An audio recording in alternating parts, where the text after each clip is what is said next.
So this is Megan. We're going to be working on a fantastic haircut for you guys. I did this haircut at the Orlando show. Hopefully some of you out in the audience were there. We got a lot of requests from you guys on Facebook about repeating this haircut and going into some more details of how I approached that.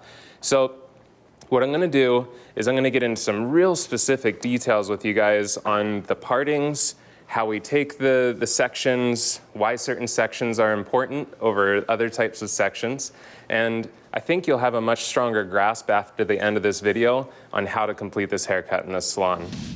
There's a lot going on with this undercutting, and I think that we're still there. We're still in a process of we're doing a lot of that undercutting and detaching this interior, and that's still going to be fashionable for a long time. And one of the things we've been talking about is undercutting isn't so much a trend anymore. It's actually a technique that we use in hairdressing now. And so that's really what this haircut's going to be about, is utilizing that undercut detachment to create a certain shape for you. Mine's going to be a little bit different. It's not going to be quite as aggressively detached.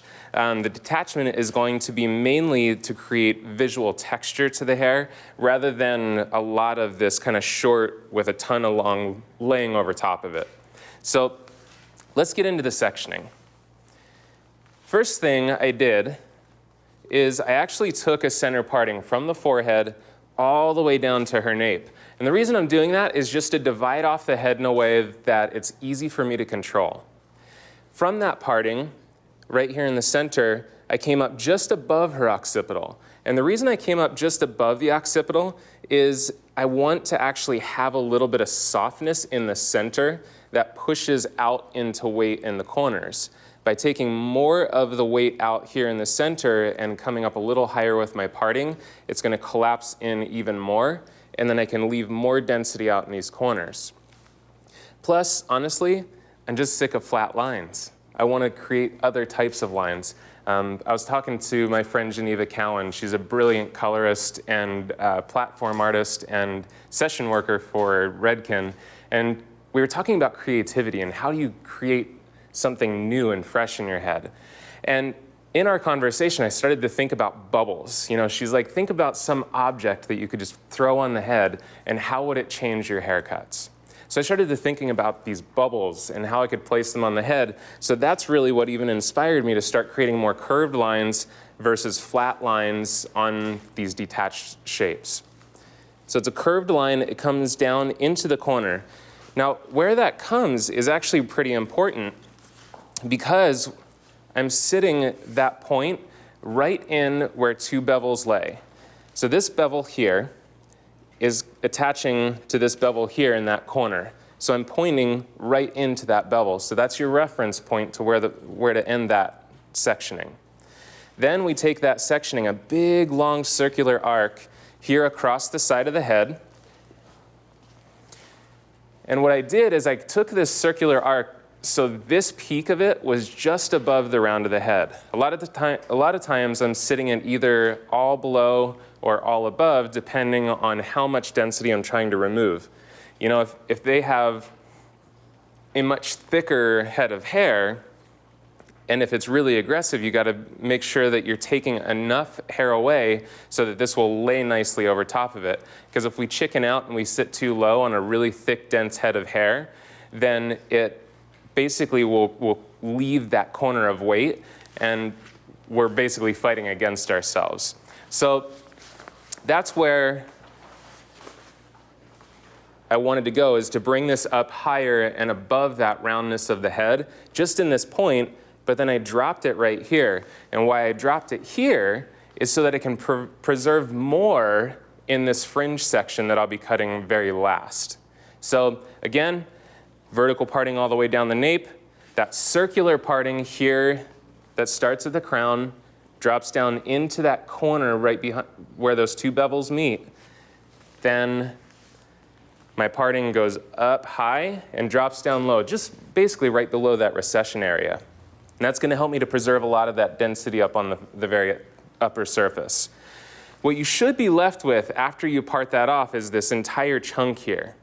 Now what I want you to do is I want you to divide that in half. And where you're going to do that, gonna have you tilt your head forward here for me, love. Where you're gonna do that is the high point of their head, and then you're just gonna bring that straight down, almost as if you were drawing towards the top of the ear. So just a nice flat line across the top there. That's gonna divide what's gonna live mainly in the crown and mainly what's gonna live more forward in the haircut, because we're gonna do two separate techniques for this segment and this segment.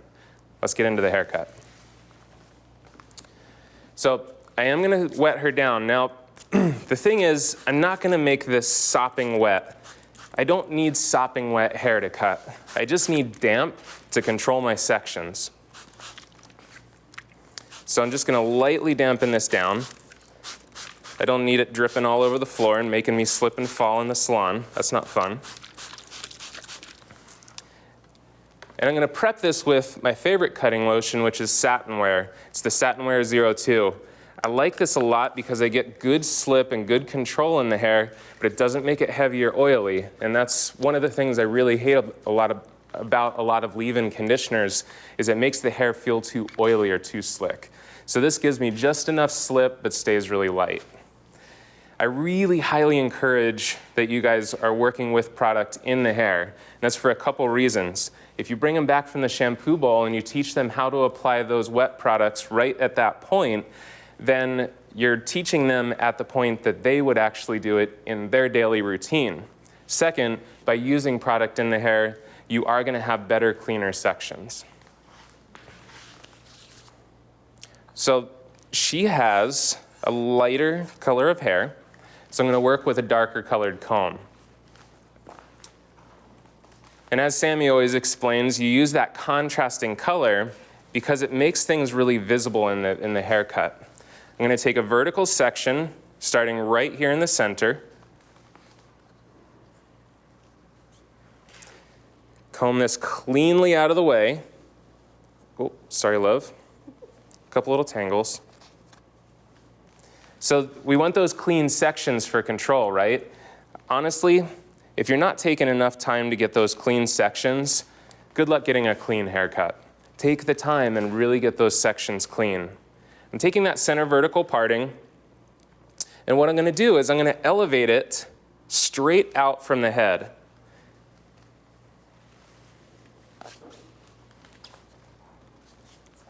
By elevating that straight out from the head, I keep softness in the haircut. And then what I'm going to do is, because I do want to build a little bit of weight in this interior, is I'm going to take a more diagonal finger angle. So what that's going to do is create shorter at the bottom to longer at the top. Shorter hair, because it has more strength to it, supports longer hair. So where I want structure, I put my shorter hairs, and where I want the lighter, softer, I put the longer hairs. So if I'm building short to long from the nape, which way is the weight gonna build? Towards the top, right? Now there's lots of ways to build this graduation. You can do it through purely the elevation of the hair. You can do it through your finger angle, and they create different things. And that's why it's really important to play on doll heads. Try to create graduation with a couple different techniques and compare the final result. Now what you guys may notice is I'm not cutting this with a straight scissor. There's a good reason. I'm cutting it with the blending scissor, the reversible blending shear, because I want softness in the haircut. So instead of taking away the hair bluntly with a scissor, I'm taking it away softly with the blending shear. Could I do this with the razor? Absolutely. So I'm going to continue in those vertical sections through this back portion. My over direction is straight back to the wall. Now why straight back to the wall? Because by bringing it straight back to this flat wall behind, what I'm going to end up with is a little bit more weight in the corners. Let's focus on the technique with this blending shear. I take my section, and you'll notice as I'm opening and closing, I'm doing a little bit of this motion. It's actually a circular motion that I'm using as I'm opening and closing. And what that does is each time I come back to my guide, it's hitting that guide in a slightly different spot. So it's not just It's not just giving me a flat line.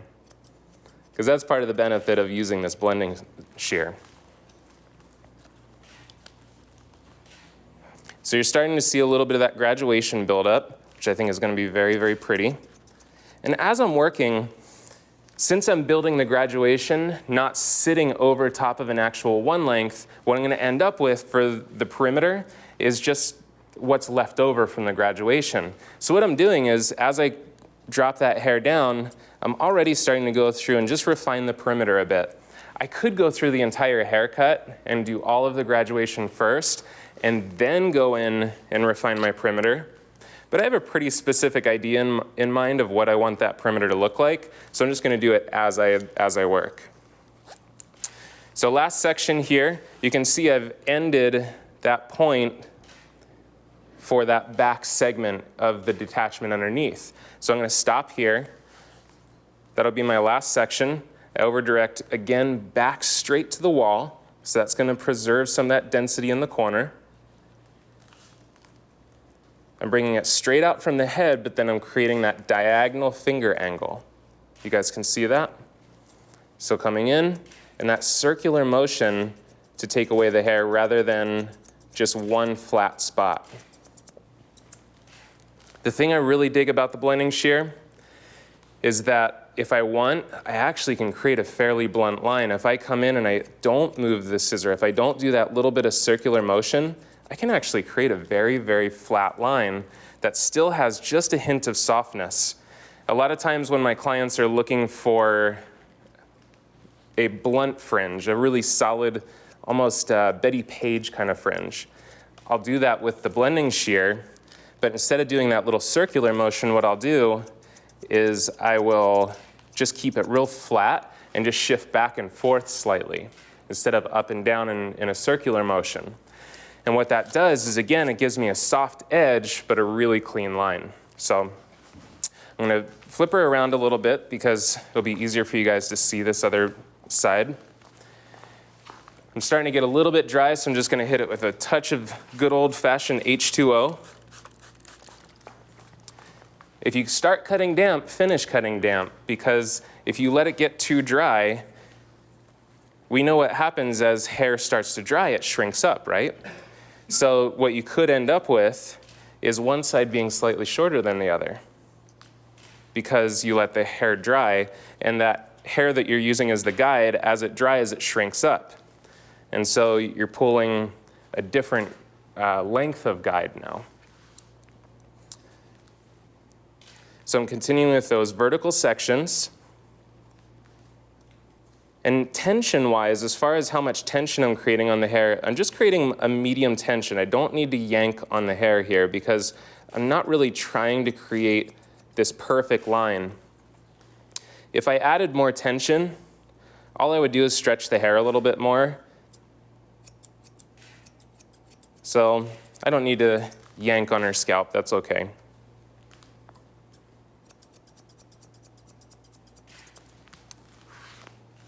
All right, so that's basically how that back looks. So I'm starting to get that buildup of graduation here. And this is going to look really killer with some stuff spilling over top of it. It's just going to help to support it. And again, I'm not going for that really aggressive undercut look right now. I'm going for a little softer version of it. So let's go into the sides. Once again, grab a little water, keep that water level consistent so I don't end up with short spots in my haircut. It's interesting, that's one of the things that comes up a lot of times in shows and in classes is, oh, I have this one side that tends to always be shorter than the other. Or, you know, I find that this one area of my haircut tends to be a little harder to cut. A lot of times it's these little things like water content in the hair. It could be simply body position. You know, sometimes we get really stuck in one spot in our haircuts, and if you don't get used to moving your lower body into different positions to cut, that's going to really affect how your overdirection works in your haircut. So if on one side you feel very free to walk around the side, but on the other side you feel stuck, guess what? That's going to be your longer side. Here's how we're going to take this side. I'm gonna take, let's see, let's go this way. This will be easier for you guys to see. We're gonna take a diagonal back section from just behind that recession area, and we're gonna bring it all the way back to the corner. Now we're changing the angle of our section pretty dramatically here. We're taking more of a diagonal angle, and even slightly on the horizontal side of diagonal. It's not even a real steep diagonal. Now, why do we switch that section angle? Vertical sections leave things much leaner. Horizontal sections tend to build much more weight. So if we go in between vertical and diagonal, or sorry, vertical and horizontal, now we have diagonal, right? So diagonal sections are going to give us somewhere in between. It's not going to have as much buildup as a horizontal section, but it's not going to be quite as light as a vertical section. So that's why I'm choosing a diagonal here, because she has a lot less hair here, so I can leave a bit more density to my section, my work. So what I'm going to do is I'm actually going to go into a little bit of an awkward body position to cut this. Let me show you how I would potentially cut this in the salon. I would stay square and cut it here. If I do that, you're not going to see anything. So what I'm going to do is I'm going to come over top here to cut this graduation. I'm going to pick up a small piece from my segment in the back as my guide, and I'm using my elevation now to create the graduation. I'm keeping it at more of like a 45 degree, maybe a little on the higher side so I don't build up too much weight. And then again, use that circular movement to take away the hair with your blending shear. Sometimes I have people ask, well, isn't that kind of tedious? Why not just pick it up, take it off with that straight shear, and then come back and texturize it? Well, yeah, maybe this exact process takes a little bit longer than just cutting with a straight shear, but is it taking longer than cutting it with a straight shear and then coming back and texturizing it? It's definitely not taking more time than that. So I'd rather just pick up this hair once, get the texture that I want in the ends in one cut, rather than having to go back and do so much refinement in the end. And what I did there is I just cut a really straight, flat line. So instead of following the head shape, again, I'm creating a straight, flat line. So I'm creating a bit of a square type of feel to this, where I have flat here and flat here, and creating a nice squareness to the haircut. It's going to leave that weight here in those corners. It's kind of fun to put these flat shapes over top of a round surface. It gives it a different dimension, doesn't it? So I'm creating this as a stationary guide. I'm going to bring all of this hair right to it. The other great thing about working with the blending shear is I can usually cut quite a bit more hair than I would be able to with a regular shear. Okay? So I'm bringing all that down to that same guide and cutting away. Now the other thing that's really important when you're cutting with a blending shear is you got to pay attention to which direction the teeth on the blending shear are going. Sam was over in, I want to say it was Malaysia, but that's probably wrong. It was something that started with an M. And he was watching hairdressers and they kept flipping their texturizing shears over. And he went up and he was like, well, why do you keep changing the direction of that scissor? You know, because they weren't built to be flipped upside down. And they told him, whichever direction the teeth on your scissor are headed, it's going to influence the hair to move in that direction. Meaning, if my teeth are facing down towards the head, I'm going to influence the hair to go in towards the head. If I flip them this way and the teeth are headed upward, now I'm going to influence the hair to come out and away from the head. I'm cutting with the teeth heading in towards the head because I want to influence the haircut to sit into the head shape. I don't want this kicking out. Okay? So let's comb that out and see what our perimeter is looking like. I don't like that little bit of long hair right there, so I'm going to cut that away. Maybe play with her earring a little bit. Clients love that. So now, do you guys see that corner right there? That's cool. All right, let's bring her around to this side. What do I want to do next?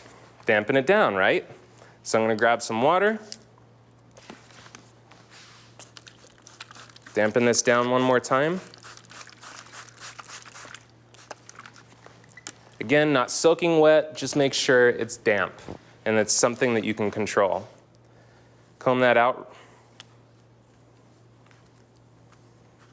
Now check this out.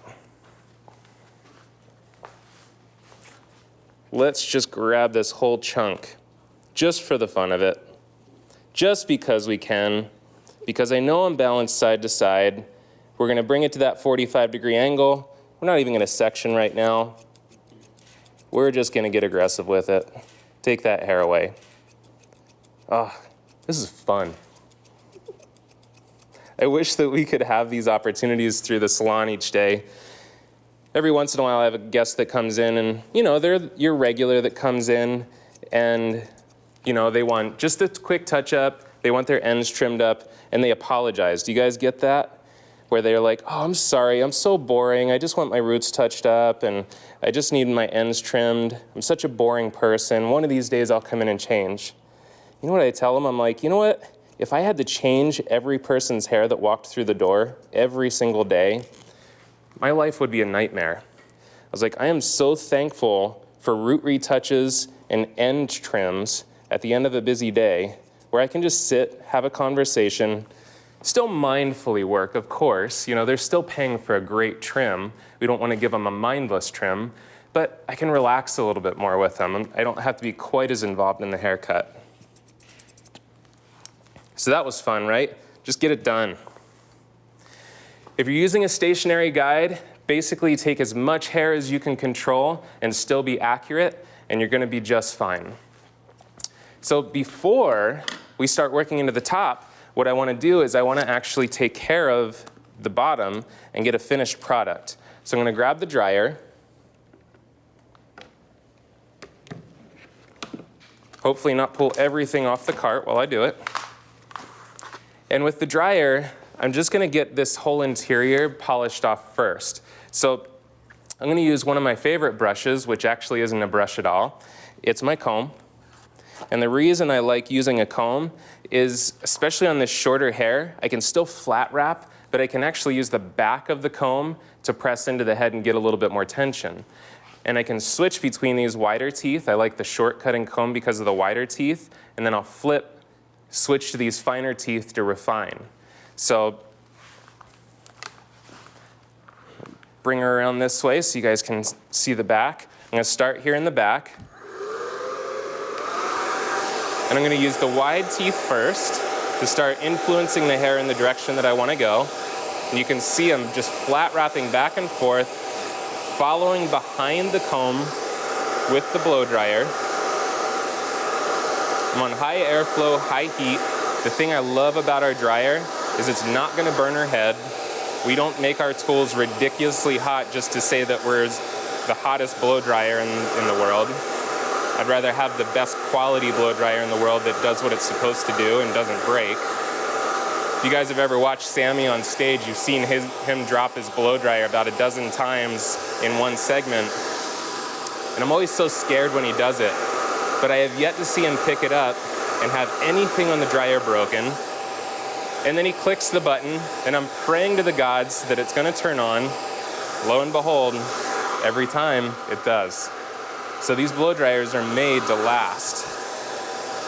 Especially for those of us that like to travel a lot. If you're a teacher, if you're a platform artist, you guys know what happens to your equipment underneath the plane. It gets bashed around and beat to death in there.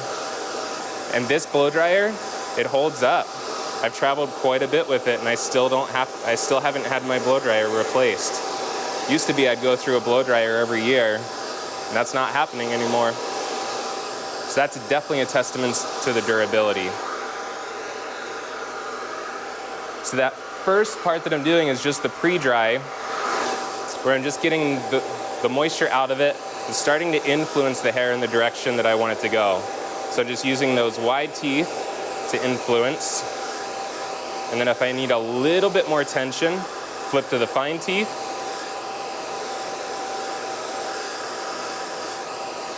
And if I pull a hair or two down from my sections that are pinned up, that's not a big deal.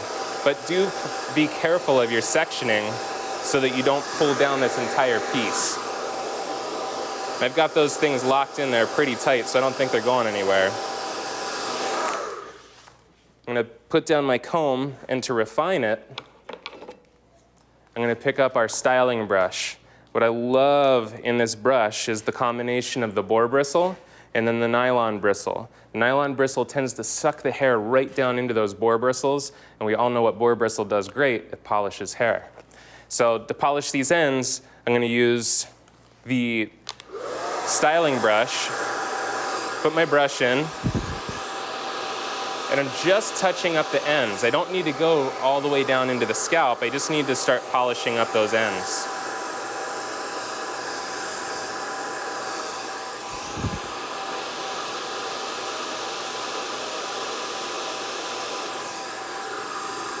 And I'm putting the blow dryer right behind the brush, but I'm not resting the blow dryer on the brush. Stop destroying your brushes by pressing the nozzle into your brush. You know what? It's not even good for the hair. You don't need to be pressing a hot nozzle right on top of the hair. Just use the airflow and the heat to control it. There's plenty of airflow there that's going to press the hair down into the bristles. You don't need to jam your blow dryer nozzle into it to help keep it into the boar bristle.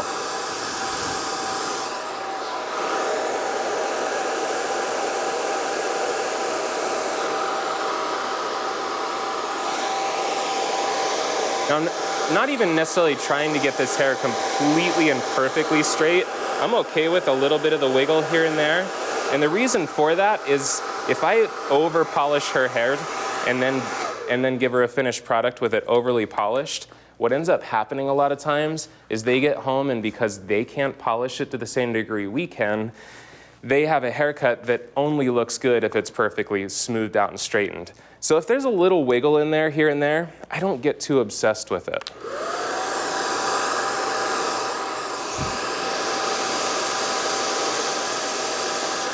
So just finishing off those ends,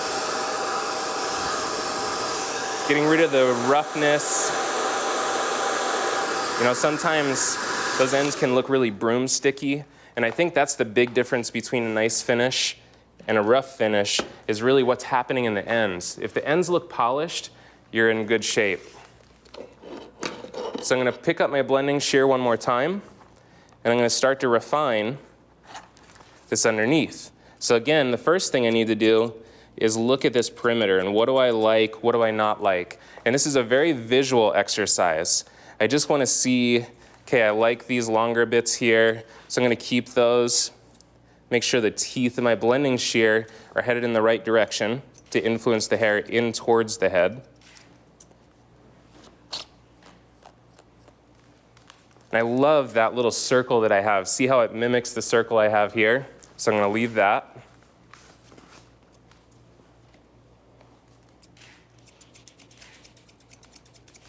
I'm just going to complete that arc there.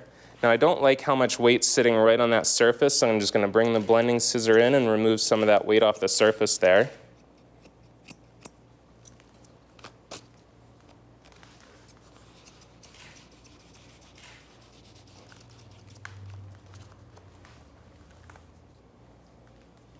Soften that a bit more. And again, see that little wiggle there? I'm not going to be that worried about it.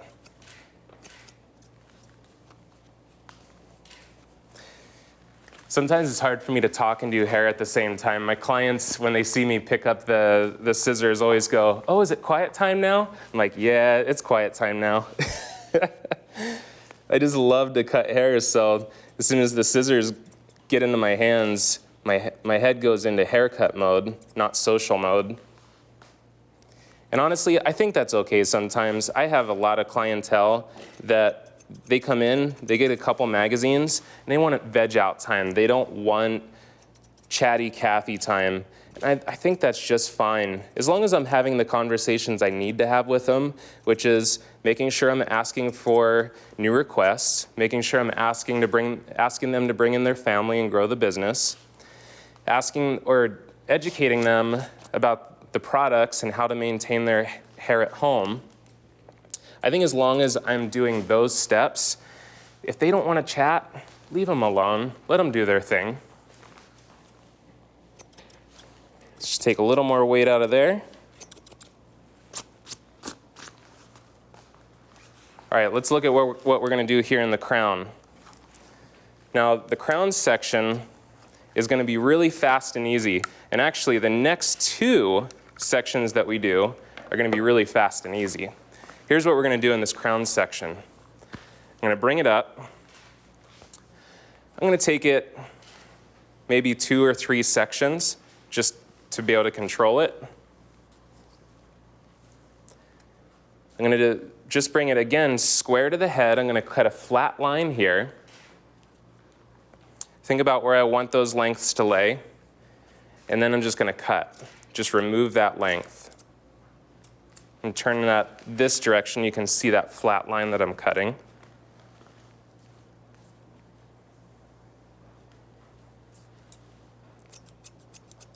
So just keeping that real square. And what that does is because there's so much curvature right there in the crown, by cutting a flat line across this crown, what I get is I get shorter in the center, and then I get longer edges. So that flat line actually creates a lot of change in the finished product. It's not going to lay like a flat line. It's going to actually have a lot of dimension to it. You'll notice I'm doing this on dry hair. A lot of times in the salon, we need to find places to maybe save a little time, do things quicker, faster, easier. A lot of these techniques you could do on dry hair if that's how it needs to be done. You know, every once in a while when I'm double booking, I'll have someone that comes in and they surprise me with a color correction or something. So I need extra time with that guest to put on their color. But I've got my next guest coming in an hour, and I can't get a hold of her to come in later. So what I a lot of times will do is I'll have them come in, they'll go back into the shampoo room, get their 15-minute shampoo and head massage. We have a place called the Lather Lounge. It's a separate room where they get pampered. And in that time, they just get to relax and chill out. When they come out of the Lather Lounge, I'm probably still applying color to my color correction. So what I have in the salon is we have an assisting program where we train our assistants to be able to give just as good of a blow dry as they're going to receive from me. So the guest enjoys a great blow dry from one of our younger staff. And then from there, by that time, I'm done applying color. So now I can do my haircut. And honestly, all it takes is just explaining to the guest that, hey, you're going to get just as good of a haircut, and you don't let them in on the fact that you're running late necessarily. They might assume that as they're watching you frantically applying color. But you know, you give them the benefits of a dry cut. A lot of times the benefit is I can see exactly what's happening in my haircut as it's developing. As I'm cutting dry and I'm moving this around, I'm starting to see the haircut develop. If it's wet, you can start to see some of it develop, but you're not going to see the entire thing until it's dry, right? So as I cut dry, I'm really giving myself the opportunity to see my shape as it builds. I'm just taking the SLEEKR and giving it a quick touch up. It was up inside of those clips for about an hour now, so of course it's got some creases. So I'm just uncreasing the hair with the SLEEKR. You're going to start to see how that lays over top of that detachment on the underneath.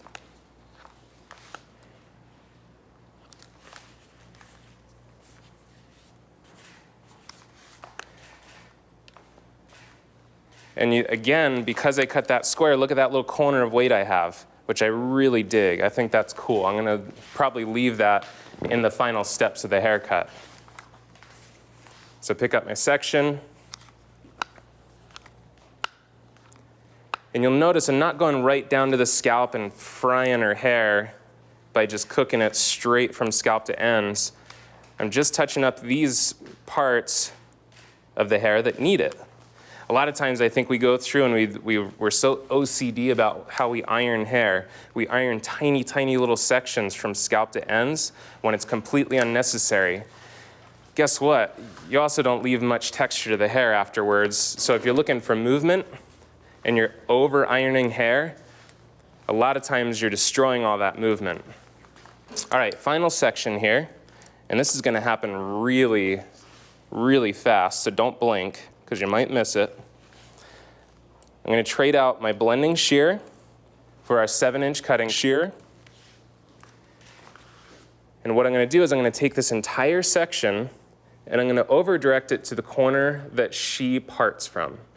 Now, I say the corner that she parts from because even though maybe she has a growth pattern over here, she likes the way it looks parted this way better, you go to the side that she parts on.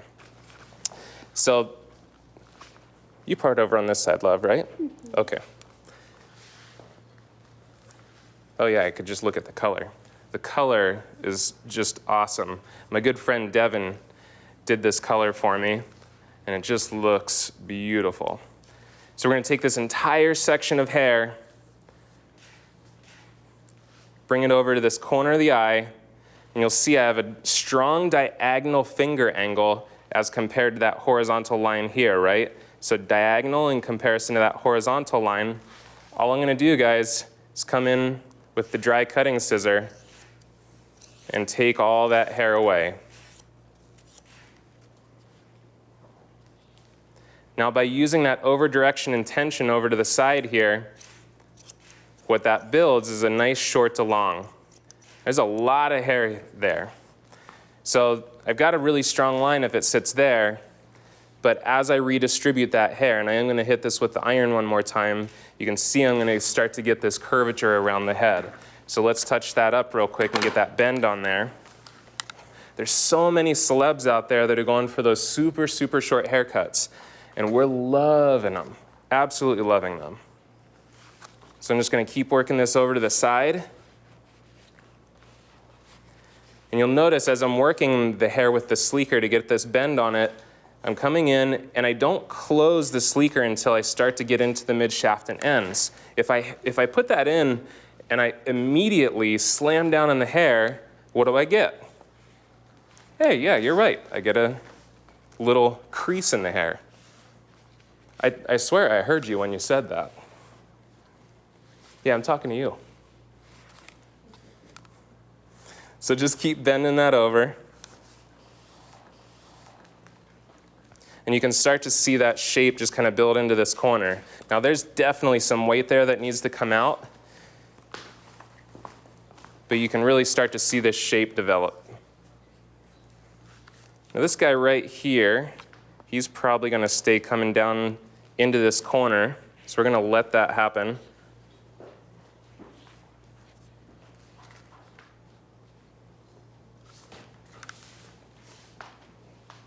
Yeah, that's gonna be cool, because there'll be a nice little corner there that she can either style to the side or not, depending on her feeling that day.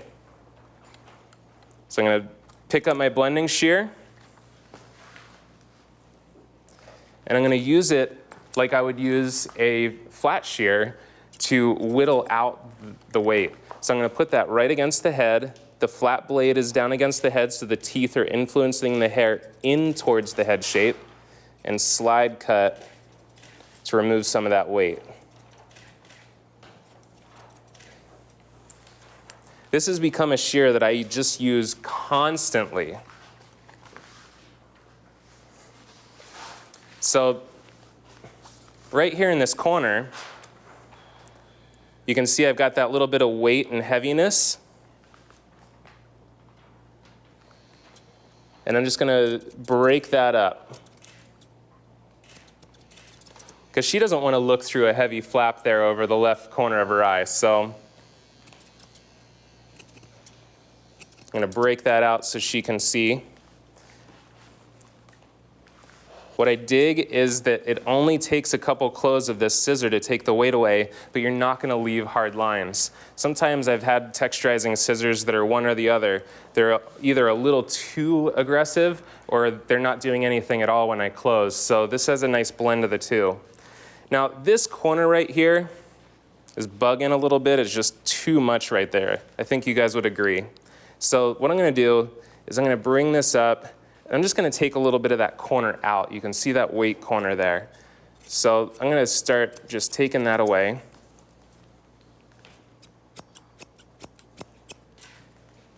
The reason I'm elevating this to address it rather than channel cutting it like I did the rest of the surface is I can get just a little bit more aggressive there.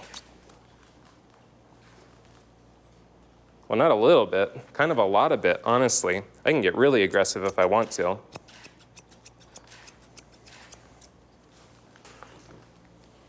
All right, and I'm just gonna break up the ends here, soften up those lines. Sometimes that color, depending on the way it sits, that can influence how we need to work the hair too. And because the color was feeling just a little bit liney, then I can slice through it and break that up too.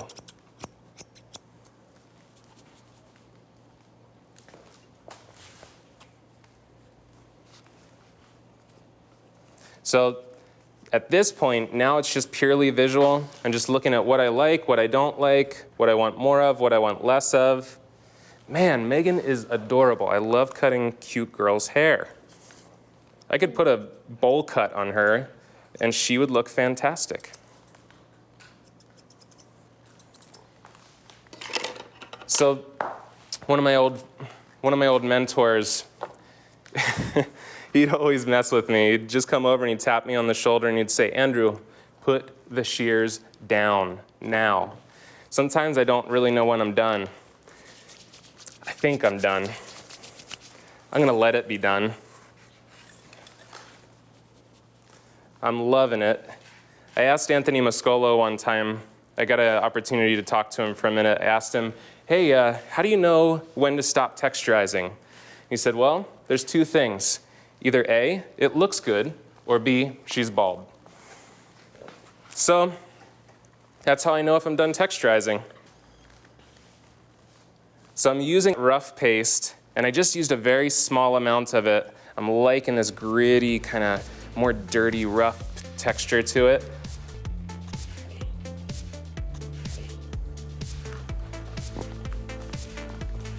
I hope you guys are digging this as much as I am. Let's get this cape off of her so you guys can see her in all her glory. And go ahead and stand up for us.